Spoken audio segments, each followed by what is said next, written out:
Hello, bonjour. Aujourd'hui, on va parler du père de Meghan, Thomas Markle. Le père de Meghan qui a encore donné une interview au magazine. Comme par hasard, ça tombe le jour d'anniversaire du prince Harry. On dirait en fait qu'il s'est programmé. Quand il y a quelque chose d'important dans la vie de Harry et Meghan, on nous sort le père, on nous sort la sœur, on nous sort même le demi-frère. Et ce pour peut-être essayer de gâcher ce moment important dans la vie de Harry et Meghan. Mais ça ne marche pas parce que de toute façon, ces personnes ne font plus partie de leur vie. Donc, qu'est-ce que dit le père Thomas Markle?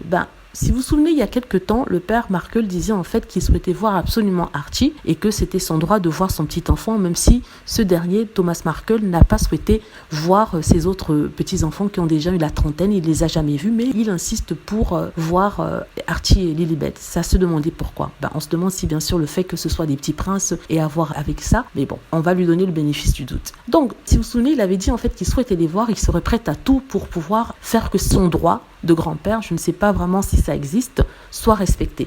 Parce qu'il me semble que devant la loi californienne, les grands-parents n'ont aucun droit. En temps normal, ça aurait été triste qu'un petit enfant ne puisse pas voir son grand-père, mais avec Thomas Markle, qui est une personne toxique, malheureusement, on ne va pas les plaindre. Ça ne sera pas une perte, c'est ça que je veux dire. À l'époque, il avait expliqué qu'il serait prêt à tout, et même jusqu'à porter plainte pour voir ses petits-enfants. Aujourd'hui, différents sons de cloche. Voyant que Meghan Markle, le prince Harry, n'ont pas réagi, aujourd'hui, il explique en fait que oui, il est prêt à attendre le temps qu'il faudra, que Meghan Markle puisse décider elle-même, Meghan Markle, le prince Harry bien sûr, décider du moment où il pourrait lui présenter ses petits-enfants, Archie et Lilibet.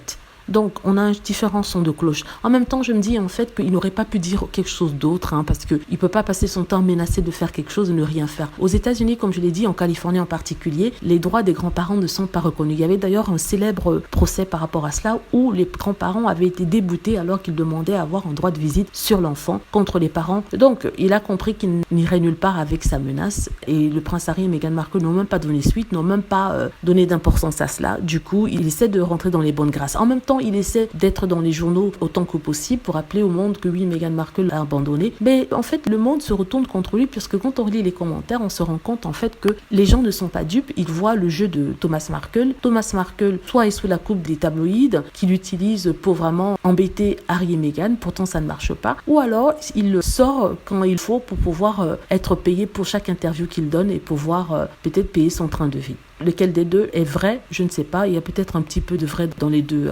versions. Donc voilà, dites-moi ce que vous en pensez. J'espère que vous avez aimé la vidéo. N'hésitez pas à cliquer sur like si c'est le cas, à vous abonner pour plus de vidéos et à cliquer sur la petite cloche afin d'être averti lorsque je poste une nouvelle vidéo. Merci.